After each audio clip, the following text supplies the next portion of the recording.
Yeah. So, Okay, it just comes off, again, very malicious, very vindictive, and I think we can say malintent yeah. because at that point in time, you didn't have to extend yourself to embarrassing him. Yeah. You could have just said, "There's nothing more we have in common. I don't want to talk about this anymore. It just didn't work out. Yep. And I appreciate Love is Blind for the opportunity," and just keep it moving from there. Yeah, Cash just didn't want to look bad on TV because we already know, even in the reunion, they talked about the whole idea of like, hey, rehearsing for the reunion as far as things that they should say or not say. Yes. And even one contestant had to apologize. Actually, I believe it was the person who got with Dave was saying on his behalf to how he's not narcissistic or as hateful as he may have appeared or seemed and stuff, and y'all need to chill in the comment section, whatever the case may be. So yeah, sometimes it's just best to cut ties. Just you don't have to go so far to hurt someone else to make yourself feel better. Like, you really don't. That is a choice, and that's called malintent. So, and it comes off very malicious, and it comes across almost monstrous in a way, because how much is your ego worth? It's worth destroying someone else's, and if that's the only way you can feel better about yourself, I'm sorry, but you don't have a lot of worth to begin with. So facts. Yeah. Speaking of cutting ties and gaslighting and should have ended things early, and BLM, and she went even further than what Virginia did. But I feel like some of the women got together and just started using those excuses. There was another couple where we heard that LGBTQ, along with other social issues, was a huge thing in their relationship. Ben and Sarah, right? Ben and Sarah, right? Yes. Now, Ben and Sarah, pros and cons, right? Let me do pros first. Ben and Sarah, aesthetically, they look good together, for sure. You know, they obviously was feeling each other physically, you know, and they caught a vibe from a personal, emotional level. They liked a lot of the same things, definitely seemed to enjoy each other's company and each other's presence and just the things that they did together, you know, so there was hope there from the pods. Like, as far as the temperature when it came to that was concerned, it remained the same in the pods and outside the pods. Yes. But man, again, there are things that if one partner is doing it and the other partner is not doing it, it's a red flag. So Sarah was heavy as far as just social justice issues across the board was concerned. She led with Black Lives Matter. That was the first thing that she was very passionate about. And kudos for her to, you know, being passionate about people who are not necessarily her race, but just wanting that type of equality for all people. Love that. That's dope. Now, Ben, not saying he's a racist or anything like that, but Ben wasn't like looking at the world in that such of a deep lens, right? And Sarah had issues with that. But Ben was, to the best degree, forthright about the fact that, hey, I really want to give this a shot. I really want to understand how you see the world. I'm ready to conform or get a greater understanding and deepen my knowledge about these things that happen socially around me, because I'm not gonna lie, I live life with blinders on, and I just, you know, live life to the best of my ability, treat people the best way I possibly can, and I don't get into too deep. You know, Ben's not the type of person that's gonna have a political conversation with you. You know what I'm saying? I'd be surprised if he voted. You know what I'm saying? Ben is a free spirit. He just lives his life as is. And he's trying to come back to God. He goes to church and stuff like that. So he's a Christian. He goes to church. He's not a regular church goer. He's not like super deep in it, but he recognizes the importance of it to not only go there, yes, but also to have friends who are very deep in the faith, to the point that they prayed for him when things got really rough, which we'll get to. But Sarah, man, Sarah was just like, yo, I need my man to be on this. And I think that's where the disconnect happened in the end, because it's like, as far as the personality type was concerned, you never wanted Ben. You wanted Ben physically. You wanted Ben personally. But as far as the thing that you were most passionate about, Ben did not fit that. He never did, and you believe he never will. So why do it? Right. And where is that coming from for you? So when where in the show did that light up for you, where you were just like, you already knew that he wouldn't be this person, why would you? You know what it lit up for me? So here's the thing, and I didn't mention this. I felt like they were doomed the minute she came to church with him. Okay.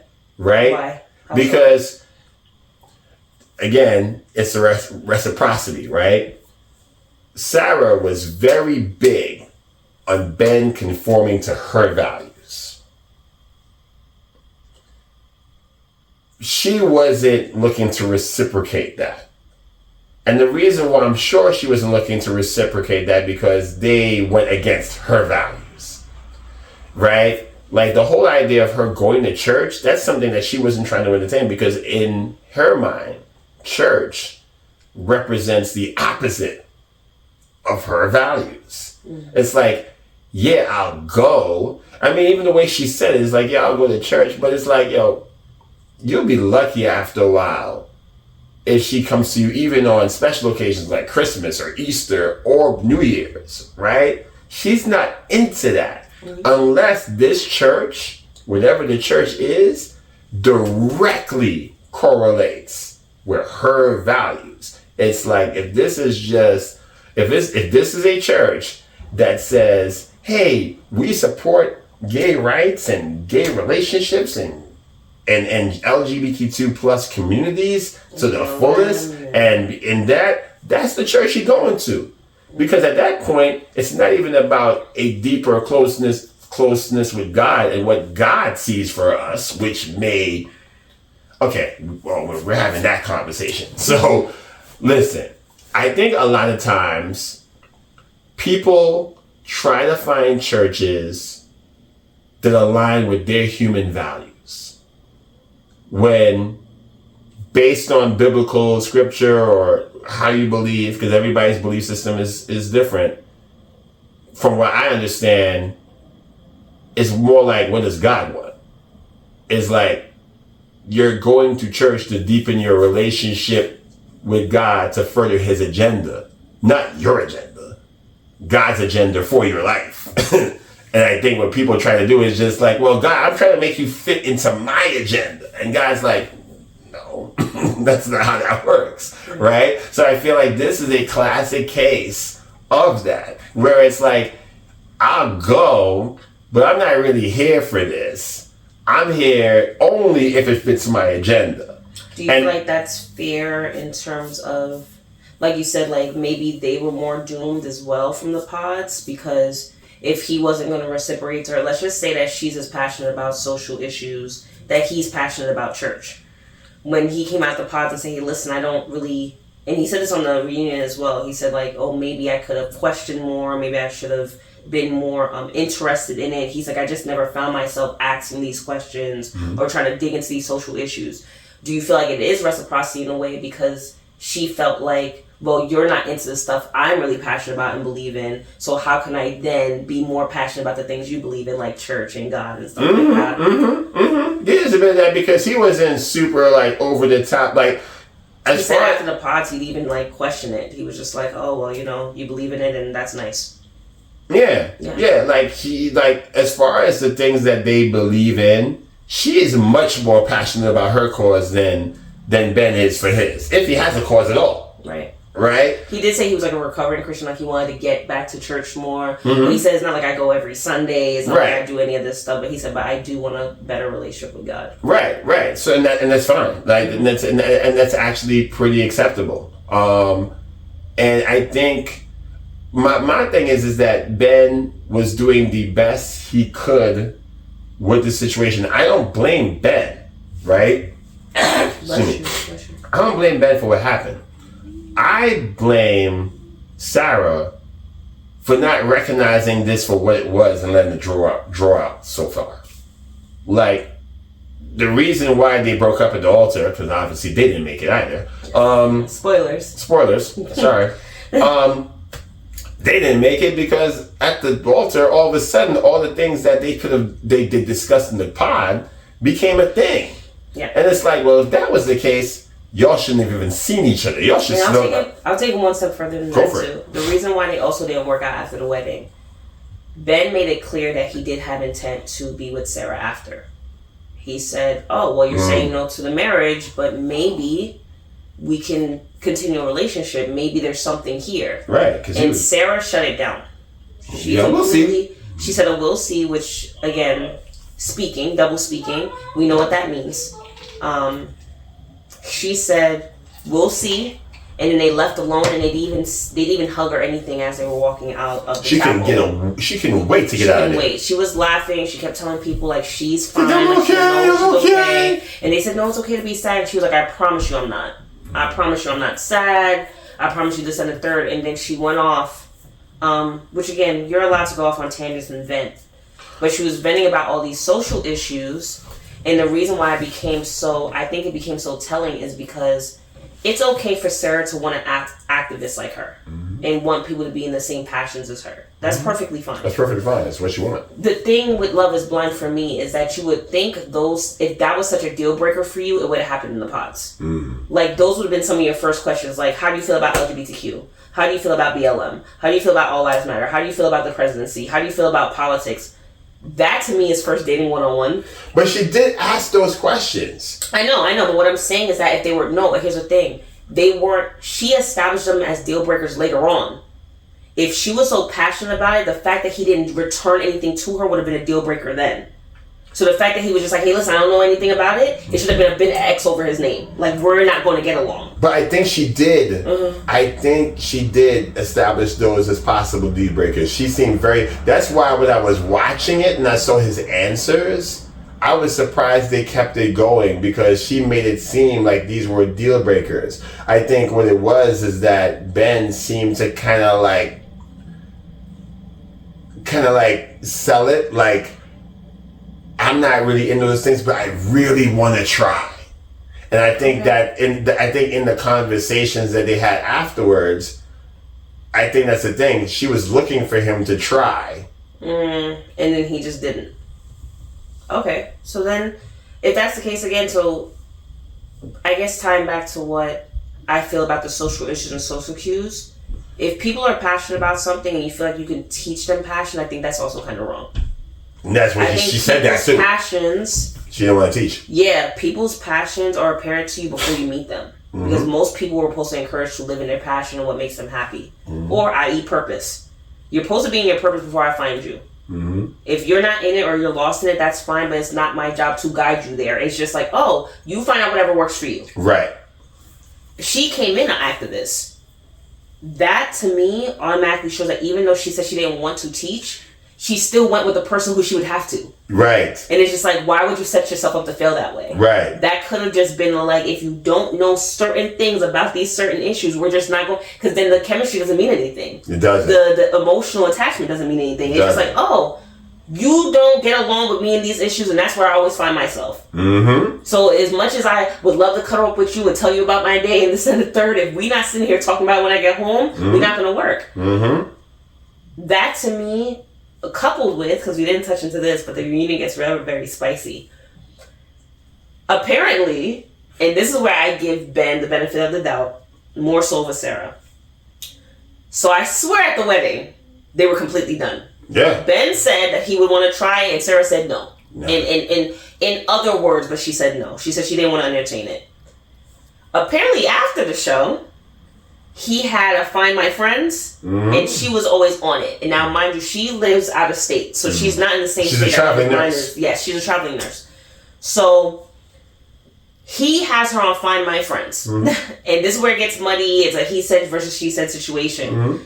But after they're not together, he's like, okay, well, sometimes, I loved her, so when she went home, I just wanted to make sure she made it home okay. Then she told me certain things, on certain trips she was going, so I would just make sure she's okay. But he said, in between this, we're not speaking. He takes her off of Find My Friends. The day, or some type of miscommunication happened, I don't know what happens, but he takes her off Find My Friends, supposedly right before she does a 12-and-a-half-hour drive to come and see this man. Now, I don't know if Ben was just like, nah, you got to get this work, or like, I don't know what was happening. I don't know if it was a tit for tat, like, nah, you did me wrong, I'm gonna do you wrong type of thing.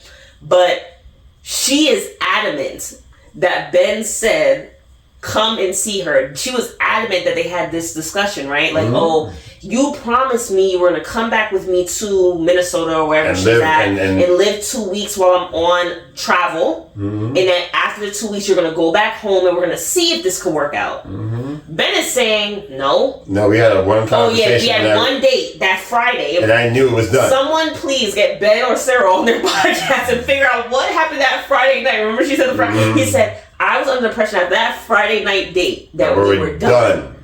Sarah's saying, after that date, I'm coming 12 hours to see you. I don't know. That's the most miscommunicated version. It don't get more miscommunicated than that. One person said, I'm done. And another person says, I'm going to travel 12 hours by myself to come see you. Or we supposed to go 12 hours together somewhere. So whatever the case may be. No, to go see him. And then when she got there, he didn't answer her. And then she said, well, you're mourning, and women, for women who are watching this podcast, she said something, and I just want to make it clear for everyone. People mourn in different ways. So when she said, oh, you said you were heartbroken about me, you said that you didn't care for, or like you were the love of my life, this and the third, but you're not home, you're crying and you're at a bar with your friends. I just want to make something clear, if it's not clear already. People mourn in different ways. When men are out with their guys, let's just say in the same situation that Sarah brings up, that can also be them mourning. They're being around their friends who are basically consoling them. So when you say, oh, I'm home, I'm out with the boys, home can be your city. Home can be your town. Home could be your community. Like, hey, listen, I'm not in the right mental space. I'm not in the right heart place or heart space right now. So when she said that, I was just like, well, that could easily be him being out with his friends the same way that they prayed for him after she left him at the altar. Right. It could just be, oh, I'm with my friends who understand me and are consoling me in this because I am heartbroken over you. But for some reason, it didn't register to her, which I get it because it didn't seem like they're another one that didn't end up on good terms at all. If I drove 12 hours to go see someone, I'm not going to lie, there was a part of my life where I was that crazy to where if I knew I was traveling that far, I'm banging on some doors. And I'm gonna get you to come and see me. It's like, ain't no way. I'm gonna find you somehow. It ain't no way I'm going to your city. I don't have your address. It's like I'm gonna wait. I drove 12 hours to be that woman. I'm gonna sit there in the car and be like, I was just waiting for you to come home. Are you stalking me? I was like, no, I drove 12 hours. You gonna pay me for gas? Right. It's like you gonna compensate me back some way. She drove the 12 hours. There was some miscommunication or whatever. But at the end of the day, there has to be something that's said to this tit-for-tat energy that they had towards the end. And I don't know how it ended up that way. It seemed like more so Sarah was just going to be like, yo, that's a loser, goodbye, I'm done with it. And Ben was the one who was more heartbroken because he wanted to be in a relationship with her and she said no. It went off the rails after the show was over. Crazy. No one knows what happened. Like I said, if someone could get... We fans of other podcasts too. If y'all can get Sarah and Ben in an after interview or something. Let's figure that out. Please, let's figure out that Friday. That Friday is where everything went wrong. Crazy. So... miscommunication at a high level. Speaking of miscommunication. Joey... Also, we didn't talk about the gaslighting with the LGBT, did we? Yes. We didn't... I don't know if we have to though. But I mean, we can. Let's do it. Let's do it. Okay, before we wrap up Sarah and Ben, there was something that I noticed the women were doing. With Sarah, I understand it because again, she came off more of an activist. This is the thing. I don't like that people take, again, you are more than free to say, hey, listen, these are the things I'm passionate about, and if you're not passionate about it, that's fine. That doesn't make you lesser than me. That doesn't make you a worse human being. Because you're not passionate about the things I'm passionate about. That's actually all it means. So all that means is that we don't have the same things we're passionate about, and that's fine. That's fine. That is okay. There's something, I don't know what it was between Virginia and Sarah that rubbed me the wrong way. When it was just like, I don't want to say that this is why people stay single for a long time, but your interest does not have to be your spouse's interest. You two can have totally different interests. Not everything has to be the same. In fact, isn't that kind of boring? It's just like, things don't have to be the same. Yes, you guys can come across. But the reason why relationships are so, I would say the foundation of a relationship is that you have the security of another person being there for you. Right. That is the foundation.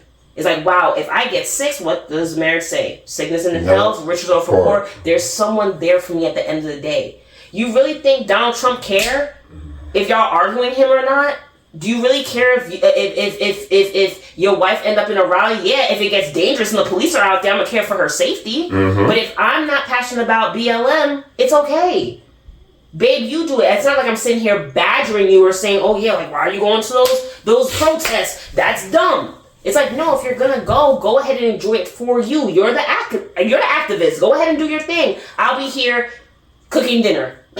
Or I'll be here cleaning the house until you come back. Do you think that's a societal pressure? Because of the simple fact that, like, let's be real, right? Yeah. If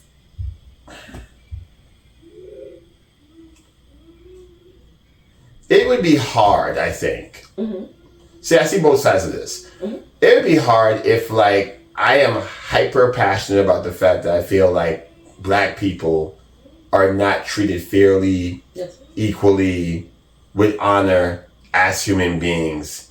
And I find that it completely hurts me because it's like I try to live my life, but I see instances that either hit close to home or I've seen people go through where people were a victim of discrimination, police brutality, something like that, to the point where it's just like, yo, these are the things that I need to really rally and bring more awareness and fight for, as opposed to doing a social media soapbox. It's like, yo, I'm in the fight, right? So now I have a partner in my life that I'm either dating seriously or about to be married to. And I think the tough thing, I wonder if it would be tough if I have a partner who doesn't really care at all. So I'm glad you brought that up. Because we talked about this. I don't think that's societal pressure. I think that's a relationship pressure. The reason why I say societal pressure is because, it's both. But definitely what you're saying, I'm thinking about maybe people in her peer group or hers peer group that's saying like, yo, your husband or your wife isn't. Well, we don't know that. So let's just take it for what it is with the two people. Because at the end of the day, a marriage is two people. Right. If you want someone to advocate with you, yes, why are you putting that pressure on your partner? Aren't there friends that go to these rallies with you? Mm-hmm. Aren't there best friends? Aren't there business partners? Aren't there board members that help you advocate for this? Now, if we're talking about you specifically, there's artists that help advocate with you. Mm-hmm. MLK had a couple people on it, right? Mm-hmm. Why would you then want your wife to be another person in that? Isn't that a little unfair?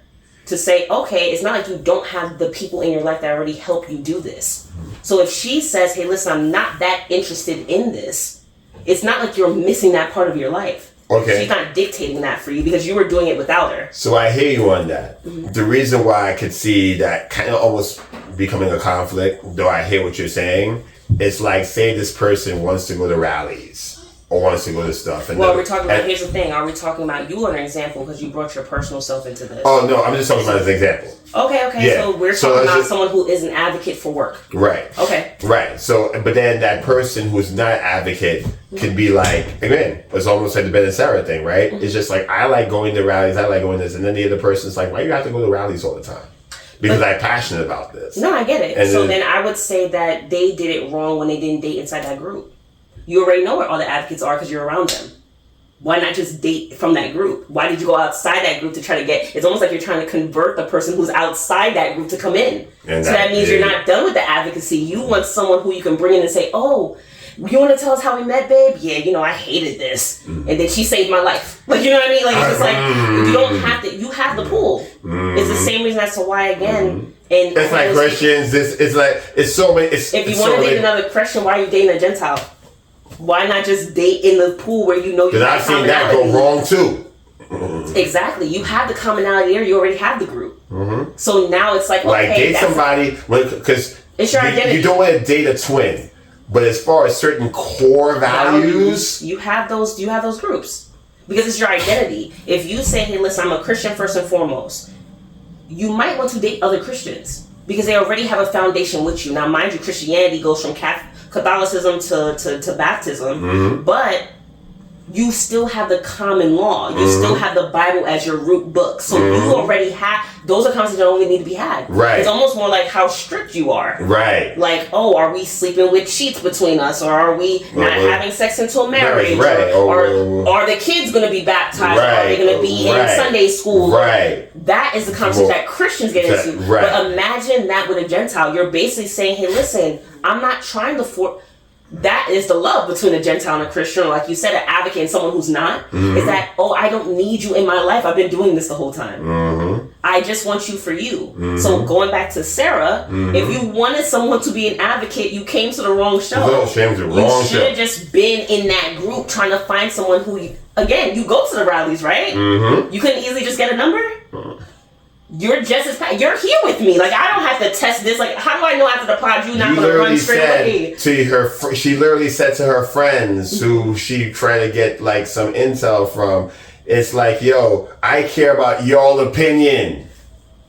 I value your opinion more than anything. I felt like she stopped saying. I feel like she stopped short of saying, I value your opinion more than my own parents, kind of thing. Yeah.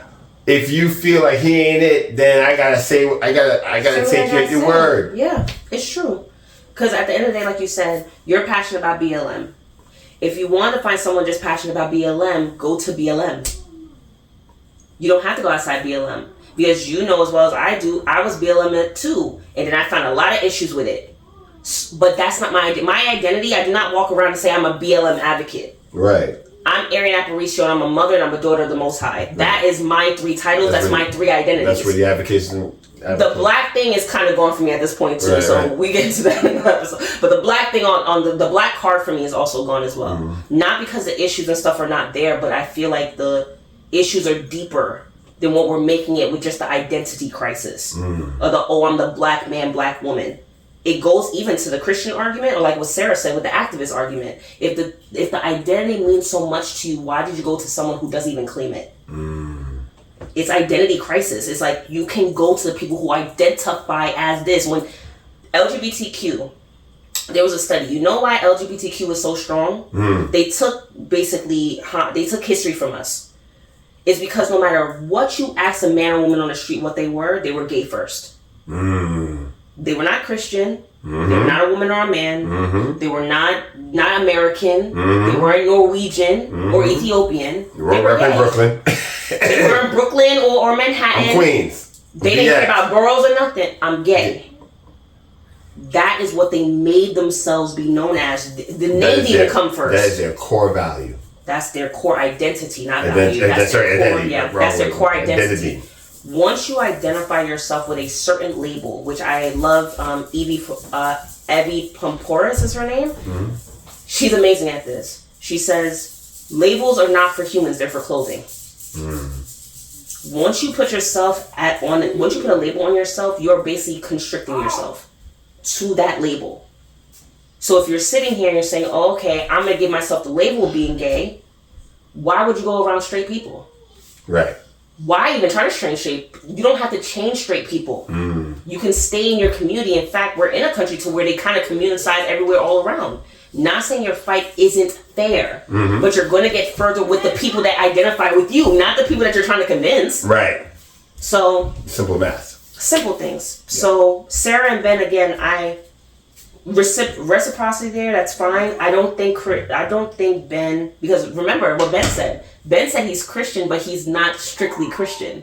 And I think that's what gave him the leeway to almost work with her more. Right. Because he wasn't trying to push her identity on her. Right. But it wasn't the other way around. She was trying to push activism on him. Yeah. She was trying to convert him. And it's like, but that's not your job. Right. Your job was to run stage left. Right. When you found that, oh, well, I want to try. Well, he's not asking you the question, so...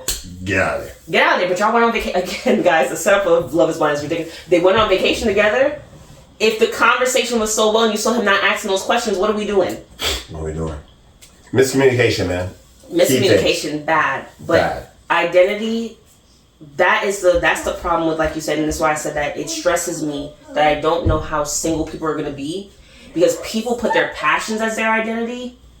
It's a very powerful thing. It's a very freeing thing. Mm-hmm. The problem, I think, is happening now more in society more than ever, is that people are so passionate about their purpose and about their pursuit that people who don't share the same version of it or the same passion about it, they completely dismiss. I'm fine with that. But I do think there's an issue where you think that someone's lesser than you. Right. Because they're not as passionate about the things you're passionate about. It just means you guys don't have the same interest. That's what it buckles down to. That's really what it comes down to. It doesn't mean, can you believe, which is the way that she talked about him, right? Can you believe he's from Minnesota and he doesn't know about BLM? It's like there's a lot of people who don't know about BLM across the country. Right. Does that make them any less than because they're living life in their thing? No, it just means they wasn't exposed to it. Yeah. That's basically it. If you bring them up to speed, it's like, okay, so now I know about BLM. What do you want me to do now? Right. You want me to donate? Like, it's like, what do you want me to do now? You caught me up to speed with it, right? It's okay for people not to have the same interests as each other, and believe it or not, there are marriages and couples which happen more back in the day than what it does today, to where we don't have the same interests. And that's okay to have. That doesn't mean at the end of the day you won't be as loyal to me, as devoted, as caring, as empathetic, as loving, as trustworthy. Raise kids well. Right. Take care of a household, take care of a family unit, be a community leader. What the heck that has to do with interest? That is, now we get into values. Right. That's not identity, that's value. You are a trustworthy person. If you find out that he likes to do pottery, that make him any less trustworthy? Any less dedicated? Well, he do pottery all day and I want to get out the house. But you still have someone to depend on, right? Which is what the root of relationship is. You still have that dependency on that person. Right. And you guys are basically agreeing to that dependency of each other. So, it's that simple. Sarah and Ben, again, sorry if we spoiled it for you, but not sorry really. They did not work out, and I don't know if they're... that might be one of them that end up in like a, you owe me for that 12-hour drive. Facts. You owe me gas for that 12-hour drive. Might be one of those.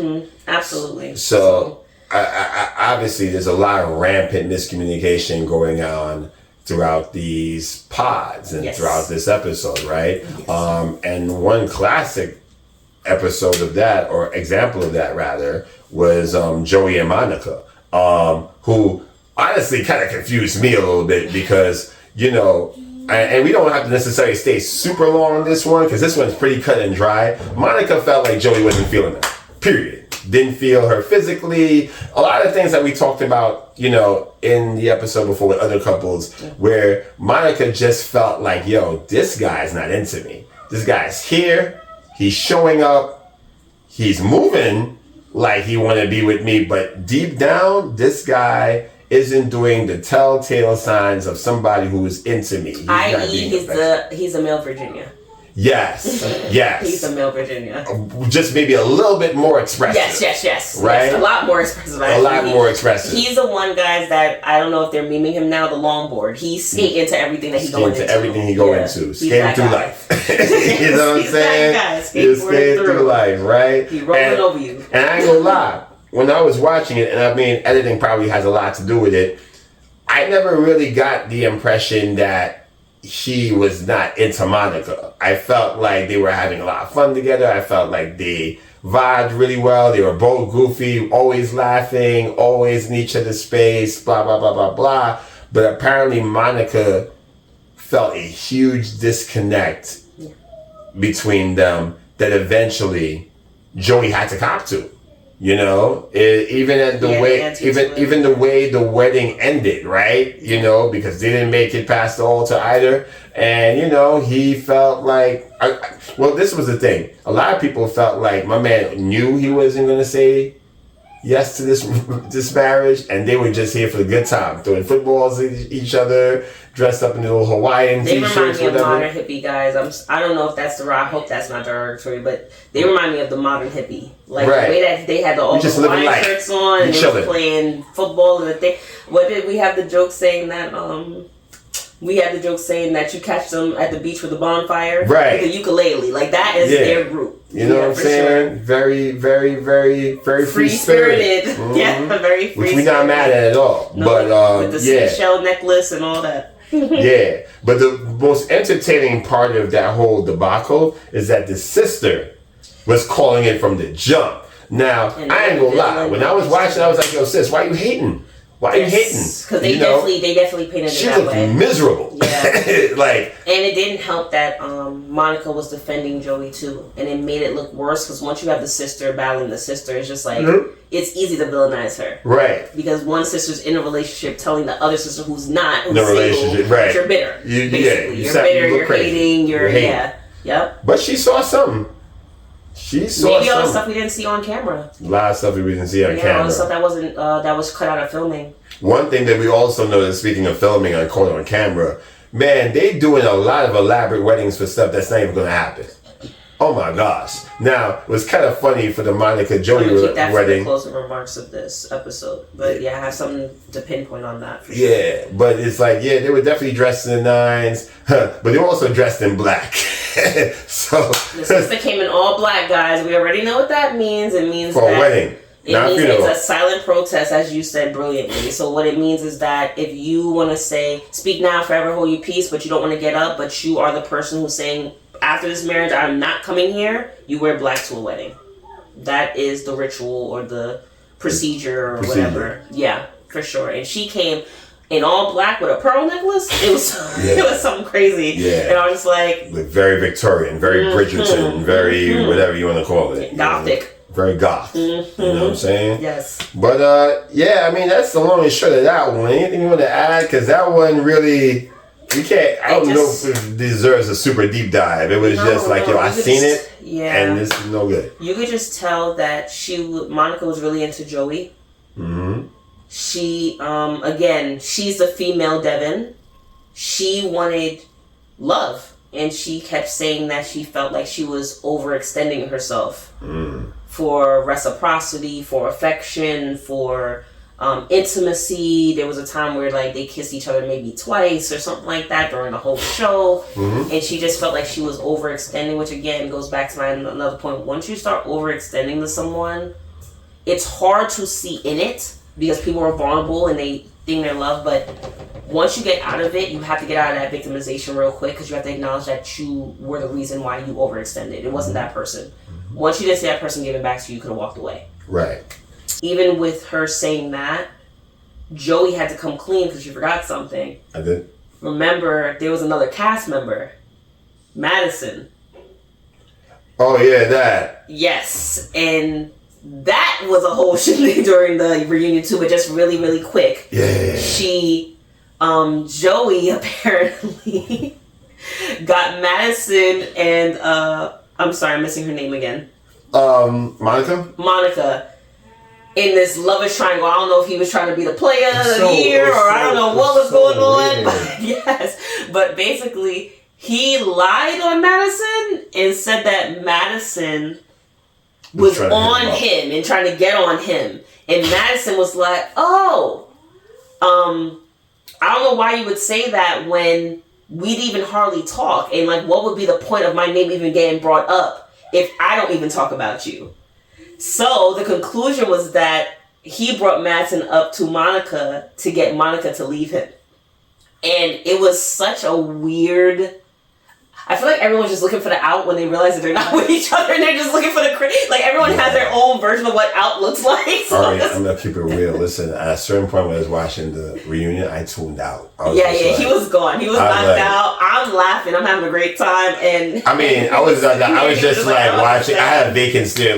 What did they talk? What did they? What? You what? I was like, I don't care. If there was anything about the season, it was the season of the out. Everyone had their own different version of out. So we have LGBTQ being the out. We have X's letters being the out. We have bringing up women that don't even matter being the out. Right, because Monica was complaining with Joey about the fact that Joey DM'd Madison about, hey, it's great to see you. I love the pink hair, whatever. And she found that highly disrespectful because it's like, why are you DMing another woman while we're supposed to be together? Another pod person. You were technically dating in the pods. But then he's trying to flip it like, yo, I'm not even trying that. Matter of fact, Madison is the one who's trying to come on to me. And Madison's like, nah. she came like, no. And she was like, I don't even talk about the hell? it. And then she looked at him and she was like, No. No, yeah. No, like I'm physically not into you for. Don't even try that on yourself. Yeah, I seen a lot of petty. Like one person said, "I'm not into it." Even Joey tried it. Joey was like, "Yo, I'm not into her," and she's like, "Madison's like, okay." Well, she's like, I'm not into you. It's true. At that point, I'm like, it got that petty. It was that bad. Yeah, it's petty. But definitely, petty boots, bro. Yeah, definitely Monica being the Devin and Joey being the male Virginia. Jesus. Yes, that's my analysis of it. But that's cutting short Joey and Monica. All right, let's get to this crazy one, and then we'll wrap up with the only successful couple that made it. Well, there's actually two more couples. We're gonna leave one out. we could do two. Because the marriage I think the marriage is the shortest one. Yeah, the marriage is the shortest one. I mean, the next couple is Dave and Lauren. If I'm not mistaken, is it Lauren? Yeah, Dave and Lauren. Yes. You didn't. You did. You were not a fan of Dave. In no way, shape, or form. Nowhere on this God green earth. No. I was not a fan of Dave. Dave and Lauren got together, and Dave had an obsession with two things. His sister, number one. Apparently, whatever the sister says or goes, it's like sister has to co-sign everything David do. It's like, if the sister said, David, don't go on this show, oh no, I'm getting there. Mm-hmm. And it's like, if she say, don't do this, Dave ain't doing it. It's like, I don't know what type of relationship that is, but apparently the sister means a whole heck of a lot. Right. The other thing he was obsessed with was what Lauren was doing prior to Love is Blind, involving some guy that apparently all him and his friends know about, including the sister. And the big wedge between them. And you know, it's sad because I felt like there was some sort of love there. Like David, at the very least, Lauren was really into Dave. At the very least, even though David would come into the pods and make very weird physical appearance type jokes, you know, Lauren saw something in Dave enough to go be there for the long haul. Yep. Because she endured a lot of crap until they got into a movie theater spot and she was like, I'm done. I'm out of here.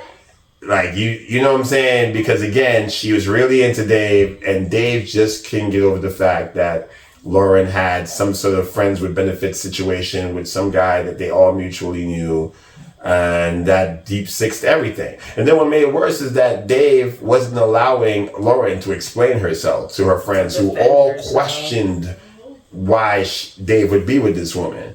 You know, it's like he made every excuse. It's like, well, you know, Lauren's like, yo, let me write a letter. Let me talk to them. Let me put me on the phone with them. Let me FaceTime them. And then Dave would be like, yeah.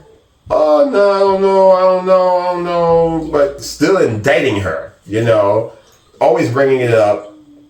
It's one thing if you're not going to let Lauren defend herself and y'all just keep it pushing and keep it moving. But you kept bringing it up. I still can't get over how, you know, right before you got into the pods, that you was with what was really that relationship? Are you really ready? How could you be in a relationship like this and then get with me and look to be married? Was it her and Molly that were just like, what is he, a virgin? It was something like that. Like, he's like, what is he, celibate or something? Like, it's just like they didn't understand what the whole big deal about it was. I mean, I understand the conversation or it being brought up. I get that. Because, yes, there is some close proximity. But once you have the conversation, it's over.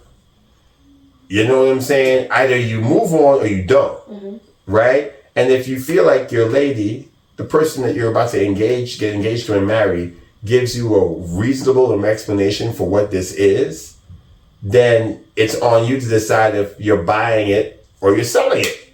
Right.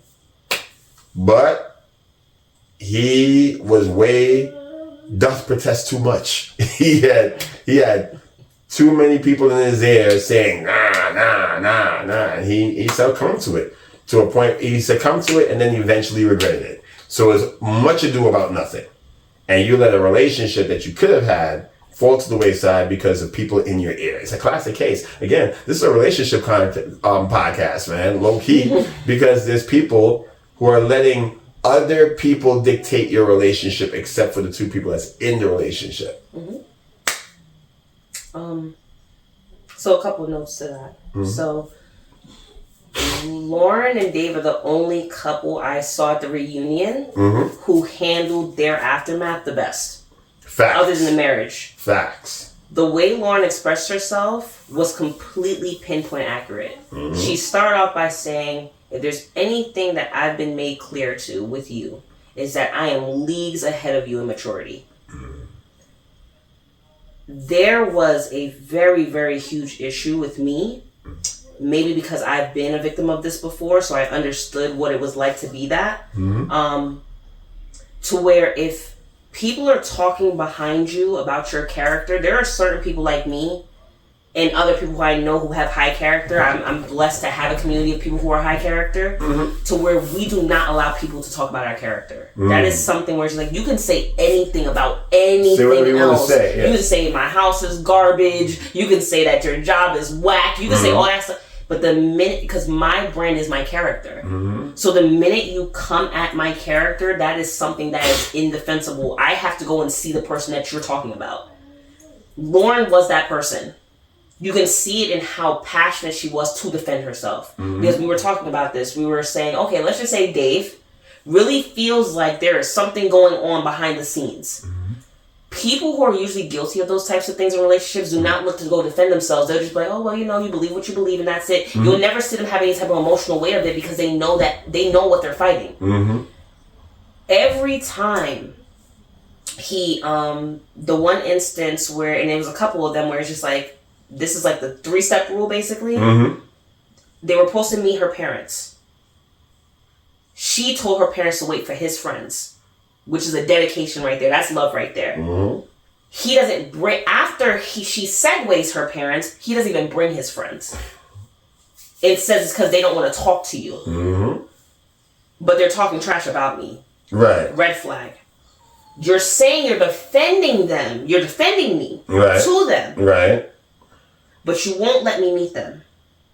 Another red flag. Red flag, yeah. Now we get to the sister, which this was the meme of the season, is that the sister wife that he had. I'm surprised the sister wasn't at the reunion.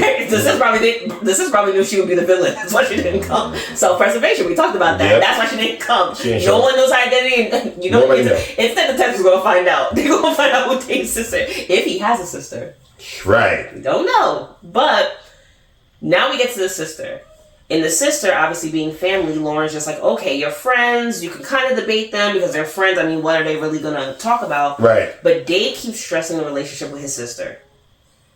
She writes a whole letter telling his sister about herself, her character, everything. Her how she loves Dave, how she wants nothing but the best for him, how she's ready to dedicate herself. Dave doesn't even give the letter to his sister. He keeps it. Basically saying that his sister was checked out.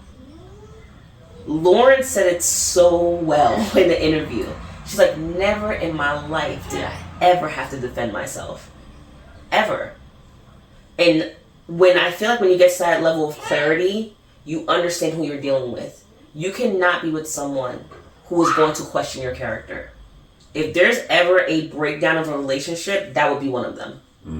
Once you start values. Once you have someone who starts breaking down your character and your values, that type of narcissism and that type of fight that happens can be very damaging and traumatic. Because now you're coming at whatever the person thinks that they are. Oh, well, I've always been an honest person. Well, you cheated with me. Now what happens? They're always a constant reminder to you that you're not what you think you are. For better or for worse. For worse, yeah. So he's always going to be there going like, oh, well, you know, I didn't hook up before the thing. That's what he kept saying, right? Well, you know, you're really great, but I didn't hook up. It's like, so everything about me happens in a hookup? Happens with a friends with benefits situation? It's like, we weren't even dating. Now let's get to the tea. Dave ends up regretting everything. Right. Because after the show, they found out that this man, this mysterious hocus pocus guy, was lying to his friends the whole time and exaggerating the relationship with him and Lauren just to break Lauren and Dave up. So he So after everything that happened, and after the win he thought he had on the show, he finds out from his friends that the guy was lying on Lauren. And he says it. He's just like, yo, he's like, I'm so sorry. I should have listened to this and third. And she's like, yo, I'm just more mature. You could have found that out while we were together if you would have just let me talk to your people. The whole time. The whole time, bro. But I'm glad it didn't work out, to be honest, because that is an immaturity, and he wouldn't have been worthy of her. I was not a fan. The whole time. Maybe he's getting brotherly by his sister too much. Because he acts like a baby. He's like, oh yeah, I should have known better. And I was like, yeah, you need to mature up a little bit. Because that's a common deceit you give to anybody. Listen. The judge in the court wouldn't treat you like that. Listen, a lot of couples. Listen, man, again, y'all think that we just talking about a Love is Blind episode that we're completely No, you can relate this to a lot of real life. To everything. Yeah. You know what I'm saying? Again, when I saw a lot of this stuff on the reunion to the episode, it's just like, yeah, that's me. I've been through this. Yeah. Oh, I've seen this with my friends. I've heard this story before. Yeah, man, it is definitely art imitating life or vice versa. It is. Yeah, man.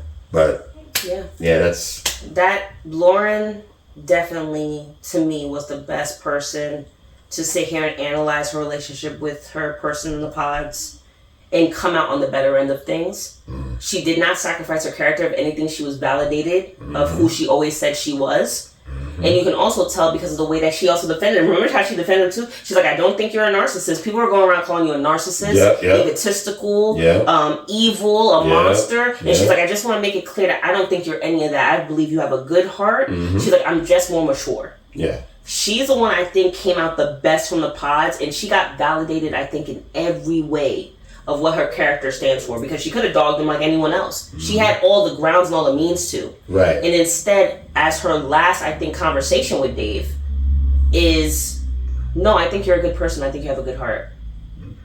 I just think you put your energies where they didn't need to be. Right. And then they asked him the one question, do you feel like Lauren was the one who got away? And you know what he said. Yeah. That's the one. Yeah. He's like, yeah, Lauren's the one who got away. Last point to that. I don't have an issue with people being married or people being in couples going to seek outside counsel. The issue that people have with that is where the intention lies with that community. Yeah. So it seemed to me like if the friends couldn't find out that the guy was lying, I don't know if you want friends like that in your corner afterward either. Like, it's just like, I don't know. After the show, bump all the cameras and stuff like that. Right. Your friends, if my friends was responsible for me breaking up with someone who I thought was the love of my life, I'm questioning everything. Yep. Because even to be in that type of space means that you are really advocating for the goodness and the well-being of that person. So let's just say his friends thought they were well intent. The way you're saying you're close friends with the guy that's at third, you don't know that he lies, you don't know that he a clout chaser. All the things you keep saying is the devil speak, right? Mm-hmm. Oh, well, she keeps telling you this, but he's my best friend. Mm-hmm. You don't know your best friend lie for clout? Right. You never caught him up in something before? Where you just like, that's kind of strange, that's kind of weird? To where you can tell Dave, like, oh yeah, listen, guy, I'm not saying it's true, but as your friend, I'm just letting you know that this dude gets caught up in a lot of scandal. Right. Just to at least give Lauren an out with him, right?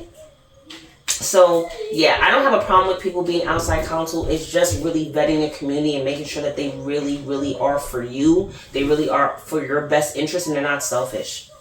They don't want any of the clout from you. They don't want anything. They don't want to just be right for the sake of being right. It's like, yo, I really want you to be happy. I want you to be with your person, and I'm going to vouch for that. And I'm not going to sit here and talk trash about your partner but never meet her. Right. Bring her through. In fact, let's have the conversation, because everything that I think that's wrong with her, I'm going to tell her. Right. I'm not going to talk behind her. It's like, yo, bring her through. Bring her through. Let's have that conversation. And then if it's really real, then she can defend herself in front of me, because that is what a friend would do. Right. Bring your partner through. Right. If she can stand in front of me, then I know she clear. Yeah. And that's what Joey and that's what Monica's sister did. Mm-hmm. She's like, yeah, let me meet this dude and let me do a photo shoot of this dude. And even after the photo shoot that she did, she's like, yeah, I'm still not feeling this dude. I still don't think he's genuine, but whatever. We're gonna rock out. But yeah, Lauren and Dave, man. Lauren, you upheld yourself fantastically. I'm glad you were able to learn the lessons that so many of us learn through heartache and through trauma, and you had your heartache, but I'm glad you were able to come out strong on the other side and not even, man, there has to be something said about the character who's just like, you hurt me so much, but the most I can say about you is I hope you have a better life. Facts. Yeah. Well, there was really no more other couples outside the ones that actually made it all the way through. We're not going to talk about, listen, Alex is in a scandal. We're not talking about Alex. Yeah, so we can probably we're not also talking about Madison, Mason, all them guys now. Mason and them, we're not going to talk about them because there's a lot of scandal going around them right now. We'll maybe link it or something like that if y'all want to read up on it or whatever the case may be, but just for the fact of how deep and gross it gets, no. Yeah. But I will just pinpoint that to say that Love is Blind is going through a petition right now.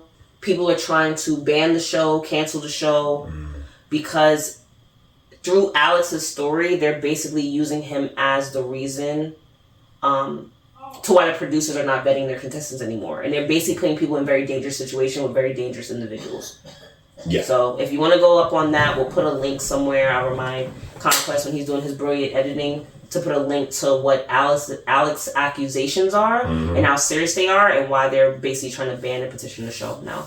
Yo, it's funny. I've been pretty much on the IG for Love is Blind this whole time, getting my notes and stuff like that. And I'm looking at Devin's profile, and Devin, 29, youth director, coach. I'm looking for someone who stays loyal through the ups and downs. Jeez. I'm curious to see what Virginia's was. Where is Virginia? I could have sworn I just saw Virginia's too. Lord of mercy. Yeah, man. Lord of mercy. That's what he wanted, man. You know. Virginia, I think you passed. Go to. Yeah, here we go. Yeah, there we go. Yeah. Despite bad relationships, I'm still showing up and wanting love. Yeah. Speaking of wanting love and finding love, let's talk Daniel and Taylor. Those are the ones who made it. Yes, Daniel and Taylor. Man, they could have started off rough, huh? Oh, yeah. I mean, it started off beautifully. Yeah, in the pods. And then once they got out, there was a little scandal with them. So Daniel and Taylor, they're kicking it off in the pods. They're both very well established. Yeah. You can tell they have this giddiness to them. But it's not... Daniel's leery of people judging him for the fact that he's older, shorter, 5'8". Yes. He said he makes up for it. Right. I'm sorry, what's her name again? Taylor. Yes. Taylor is not the most expressioned on camera, but you tell she has like a goofy side to her. Yes. So they get out the pods, and the little scandal breaks out, and Taylor thinks that Daniel knew how she looked before the show because he followed her on social media and then unfollowed her right before the show started. So they're sitting down in this cafe and she tells him the news and he's just like, I mean, because remember guys, they're not allowed to have their cell phones up to when they get back to the real world. So they don't have it for like 3 weeks or something like that. Yeah. So he's holding her hand. He was like, hey, listen, all I can tell you is that I don't know what you're talking about. I've never followed you, but, you know, like, I'm just going to be here. And if I did, then maybe it's even something I forgot. But he's like, but I don't remember. Right. She is very, very, very, very, very, very convinced that he did. So the producer comes and they have them under the spotlight where the producer comes and says, hey, listen, this is only what you're allowed to do with your phone. Right. And you just see her for like maybe 5 or 6 shots just doing this. Just looking, man. But you feel bad for her because she basically comes back into what they call like confessionals, right? Like when they do the solos. And she's like, yeah, I didn't find them.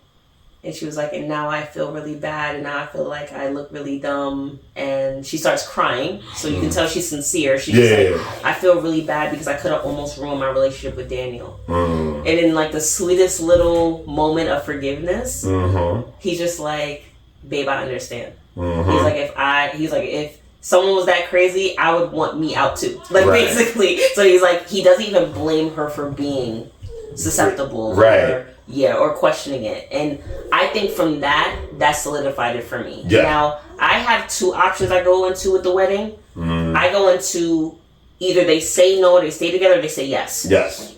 So even though I didn't have faith in their marriage, I did think they were going to stay together. Because again, the marriage is in like 2 months. Like I thought that they were going to stay together. They went the whole mile.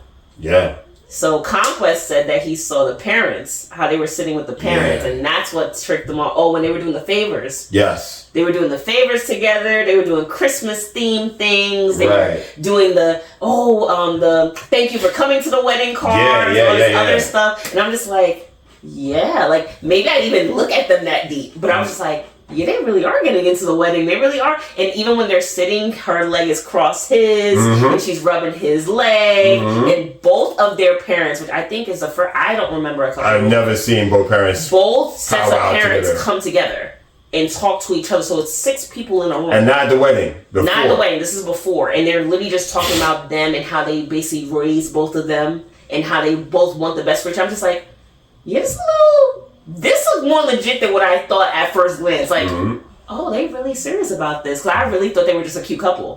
It's not until they started getting to the later episode, I was just like, oh no, this is real. Like, they do a cute little Christmas card photos where she has the hat on with the thing. I'm just like, oh, okay.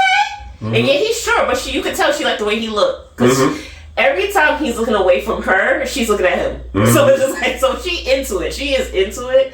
And I just thought they were so adorable. Like, and remember, guys, the reunion is a year later. So a year later, they're doing like these silly things and they're going on vacations and stuff like that. And they are just look in bliss. Truly. Look great. Look great. Happy for them. Definitely. I feel like I wish that, I mean, obviously they had their sense of drama too, but I felt like their bliss and their vibe was almost undercut by everything else that was going on, because everything else, listen, they were the only successful couple in show, post show, because the way it was going, we personally feared that, hey, is something going to come out about Daniel? Was Daniel we thought actually, it was really a stalker. Yeah, you know what I'm saying? Because that's how much of a premise the thing just started to have and stuff like that. So, but they made it, guys, and they look in love like how they did before. Love it. They were all cuddled up on the couch together. Yeah, she's like, oh yeah, I'm goofy. Oh, they did the cutest thing where Taylor was like an eagle and Daniel was the president, right? And they were like chest bumping each other. Yeah. That was so listen, if I tell you, if that's not love for real, right? When you could be your goofiest self, I try to get my boyfriend to do it. Koalas next year. It's just the goofy, childish side of you, where it's like when you could do that with someone, you're just like, you accept me for all of me, no matter how goofy or silly I might be. Right, of course. And that's when Taylor's real goofy side came out, because I didn't know she was that goofy. But the fact that she was in the eagle, guys, it was like the eagle wings. And it's just she was bloated. She was like trying to like flap herself. It was so cute though. And it was like, what did they say? Oh, we love the patriotism. It was so cute. Yeah, man. it was cute. It was great. Cute. Like chemistry like that, guys, and compatibility like that. It's just undeniable. Yeah. Really and truly. So cool. It's not that they won't have their downsides or like their hard times, but I really pray the best for them. I really pray that they make it out and they make it to the end of the vow, as they say. Yeah. So.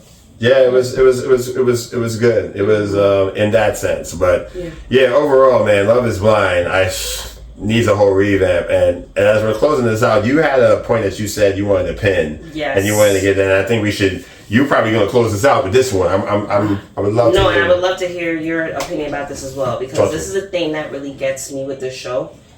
I think I'm, for one, believe in the premise of Love Is Blind. Yeah. I feel like there are certain people on the planet to where physical attraction doesn't matter. Okay. You can honestly look at someone and really appreciate their heart and their spirit and be like, okay, everything else is irrelevant because looks fade, and you know how they say in songs and stuff like that, looks fade, the roses, what they say, wilt, things like that.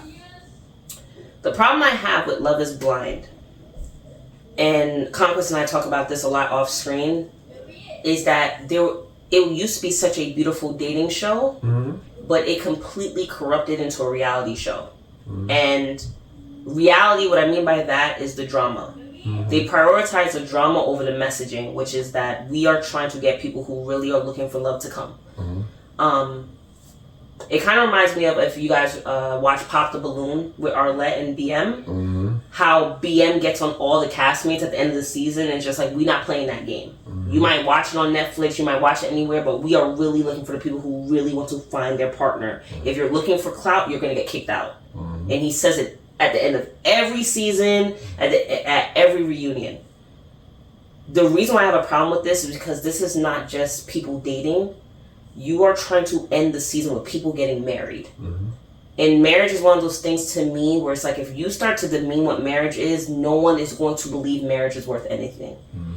The fact that Conquest brought up earlier, that you would have these elaborate showings, you would have these women dress up in their gowns, make up their families, bridal parties, the mom and dad coming out, cousins coming out, sisters, brothers, daughters coming out, everyone's coming out. Like, this is a legit thing. Only for producers to know. Everyone outside of the stuff. We all know they saying no. What's the point of the show? We do not need to see it get to marriage. Like, that is, to me, one of those things where it's just like, stop before then. Stop the cat. Stop that before then, because that, again, I could just be that person where I hold marriage very, very, very, very, very, very seriously. But I'm also I'm 31, very traditionally raised. I really do believe that marriage is the height of a relationship. You're not getting any closer than that. Once you dedicate to a person for life, you are literally making that vow before the Creator, the Most High, God, whatever you want to call it. For a show to demean it in such a way definitely does rub me the wrong way, because it's not like they know these couples are going through. I don't understand what the draw is to have it be so elegant. Like Sarah and Ben, for example, we already knew. Like, Sarah looked almost like, I don't even know if Sarah's parents were in there or something like that, but they didn't even film her walking in. Sarah and Ben was so fast, like they literally just shot them. The beginning of the episode is Sarah and Ben at the altar already, and Sarah just saying no. But you see her with the veil, you see her with the dress, you see Ben in the tux. They have a whole after party. I'm like, what is why? Why would you give people this illusion that this was a real thing, that people really thought about, that people really considered? I'm just like, there's so much thought and energy and love that goes into even planning a wedding. Why would you have these people come out? And then when I think about it, it's a simple answer. It makes good TV. Yeah. And the problem with that is that marriage is not supposed to be for TV. The spectacle of marriage and saying no at the altar and that drama of, oh my God, she left them, oh my God, that's not meant to publicize on TV like that. At least in my opinion. I feel like it's such a, I can't remember what they call it in Christianity, but I feel like it's such a sin, I guess, or it's such a, it just shouldn't be happening. I feel like you can stop the show and make the wedding day all about the couples who made it, not the couples who might not make it or saying no. It's like, these people saying no. They saying no. Virginia knew she was saying no. Remember we were talking about body cues. What did she say? I love you, Devin. How you saying I love you but shaking your head no? You already know you're saying no. There is no but that needs to be said. You have this dude crying and I don't know how far the producers go to let the parents know or let people, but I know with Devin they couldn't have. Right. Because his mother broke down before he broke down. Right. And I'm just like, you can see how destroyed he was. Why are you televising? Like, what is, do the parents sign contracts too? Like, I'm just wondering how far the contracts go.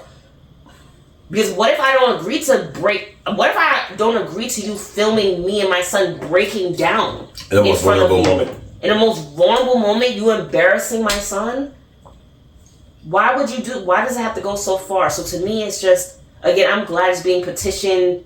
I feel like that type of stuff, it's so cringy to me. It's so like, it gives me like that feeling where it's like, it's the ick, right? Like, it's just, you didn't have to go that far. I loved it at the beginning. Yeah. Because it's like, you could tell the people who made it to the marriage, they really were considered, like, this is it for me. This is it. You saw these couples ending weeks, if not months ago. Why would you even push the altar thing? Is it in the contract? And me and you brought that up too. I'm wondering if the marriage is a part of the contract. Like, they have certain couples who's just like, oh no, we need you to make it. Mm-hmm. So we need to stretch out your stuff. This was the only season where me and Conquest were talking.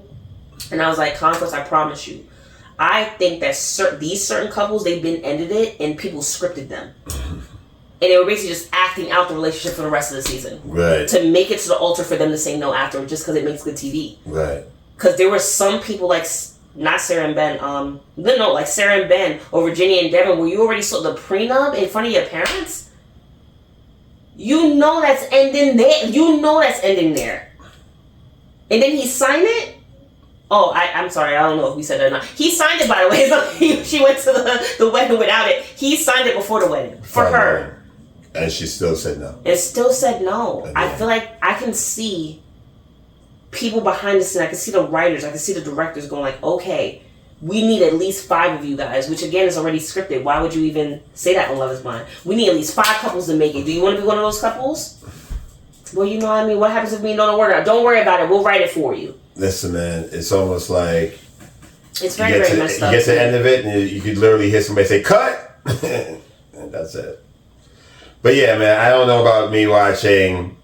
Season 9. I don't know. I would have to hear about it and somebody tell me, hey, man, you should go watch it. It's actually really good this time. You have to put me in because this is... it's depressing. I'll just say that. It's absolutely depressing. It was better than season 7 because season 7 had a whole other family going on in that situation, and that should have been the death knell on me. But I was like, all right, I see another one. Let's see if they redeem themselves. You got men in here in this season that are making fun of rape victims. So I don't know if it gets much better. Yeah. Like, so we'll leave the links. We'll leave the links so that you guys can go do the research and stuff. But at the end of the day, it's just. You can have fun in TV and you can have fun with a premise such as Love is Blind and be able to still keep what people think are traditional values moral and upstanding. You do not have to crap on certain things that people find so dear.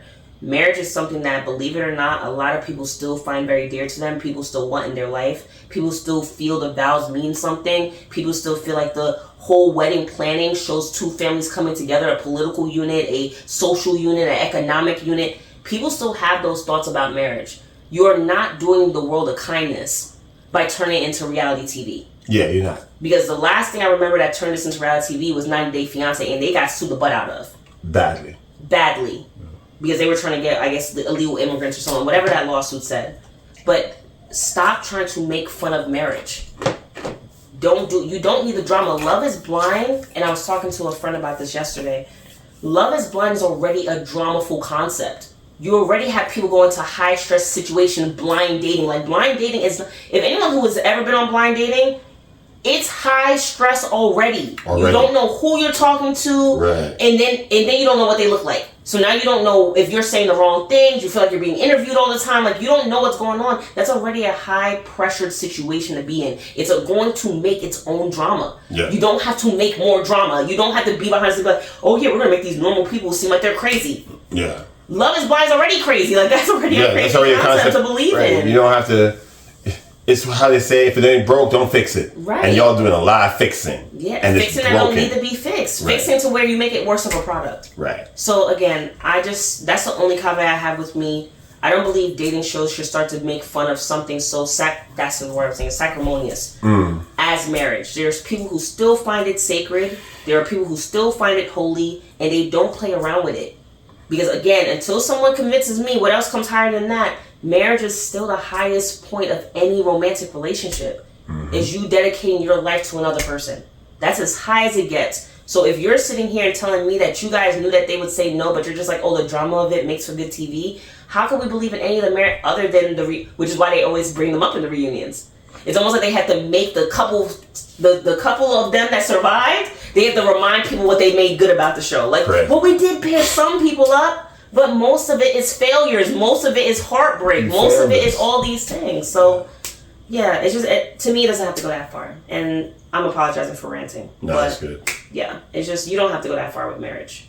And I think in this season, more than any other season, you found out that they don't really care for marriage. They don't really care for the end result of these couples. They really just care for the TV. They really care about relationships. For marriage. They don't. Love is Blind, whatever. I don't know if the producers changed. Well, Nick and Vicky are still there. They're executive producers. But I don't know if the team changed, the directing changed. But you can tell as the season went on, they cared less and less about the well-being of these couples and these relationships, and they cared more about what's going to get money in the door. Yeah. Money, and then once you put that in, then you're basically looking at the most shallow versions of everything, lost. Right? It's lost. Yeah. It's lost. So that's season 8, guys. That was season 8. Love is Blind. Let us know in the comments if you're going to be tuning in for season 9, or if you're done with the show, or if you're going to be joining the petition to end the show. Or if you saw something on it and you disagree with what we said. You know what I'm saying? We take it all in, man. We'll have the conversations in the comments, rather. Mm-hmm. And we'll put the things in posts for where you can see each couple that we're talking about. But again, guys, it was a great season. It was a great bonding experience for us because we was laughing the whole time. He tuned out. I tried to get my boyfriend to come and watch it. He was like, I don't understand why y'all waste y'all time. But I just thought it was funny, and I like having funny moments. But I'm just more sad. I love humans. The premise is I love human beings. I like to see different perspectives of life. But I am sad for what the premise has become too. Right. It's like I really do believe in the premise. We are both hopeless romantics, as you said. So I really do believe love can be blind, and I don't think the show should be a dictator for if that's not true. Love is Blind is true. Mm-hmm. It's just not in this show. Not in the show. And with that said, ladies and gentlemen, Jason Roberts, a.k.a. CONQUEST. And I'm Ariel Aparicio, a.k.a. Coach Aparicio. Yeah, like I said, I'm not doing it. No. I was going to say, can I say a.k.a. Coach? I'm just going to say, I'm Coach Ariel Aparicio. Okay. Got it. So let's run that back, shall we? I'm Jason Roberts, a.k.a. CONQUEST. And I'm Coach Ariel Aparicio. And ladies and gentlemen, you watched another episode of Your Deprogrammed podcast. Make sure you like, share, comment, and subscribe to the channel, man. That's really super important. Welcome back. We're back. We getting lights, we getting mics, we doing everything. We're trying to make it bigger and better for your entertainment, your edutainment, and your enjoyment. And with that said, until our next time, your regularly scheduled deprogramming. Later. Bye, guys.